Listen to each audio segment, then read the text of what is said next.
Ginawa ko po yung makakaya ko, kaya lang hindi po ako nagtagumpay.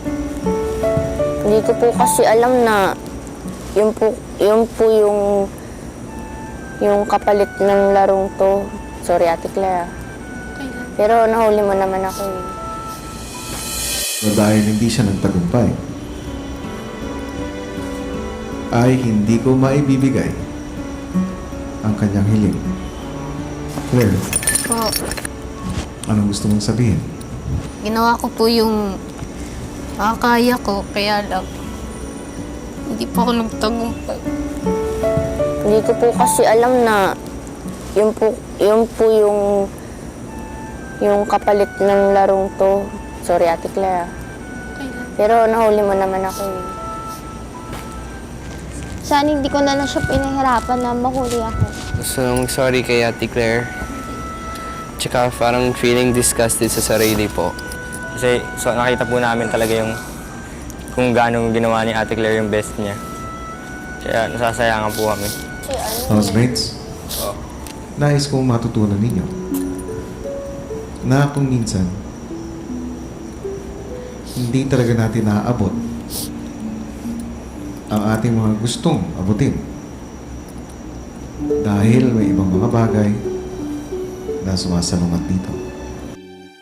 Naging tahimik for more than 5 minutes ang kanina lang ay napakaingay na rancho.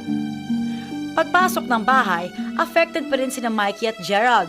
Kinausap pa si Kuya para i-clarify ang mga bagay-bagay. She never gave up. Gerald, ganito rin sa totoong buhay. Kung minsan, no matter how hard you try, parang mahirap talagang abutin ang gusto ng mga puso natin. Meanwhile, ang kawawang cowgirl tuloy pa rin sa pag-iyak. After a while, pinatawag ni Big Brother si Claire. Kamusta, Claire? Nalulungkot po. Pero naintindihan mo na ang rason sa ginawa nating task. Opo, tama naman po kayo na hindi po lahat ng gusto natin naaabot natin. Hindi lang ito ang tungkol sa bakasyon, Claire. Dahil kahit na hindi na ibigay ang bakasyon, naramdaman ng iyong pamilya ang iyong pagmamahal. Dahil ibinigay mo ang lahat. Hindi alam ni Claire na papanood siya ng mga housemates sa sala. Ngayon, ay may ibibigay ako sa iyong regalo. Ito ay dahil sa iyong pagpupursige. Basahin mo.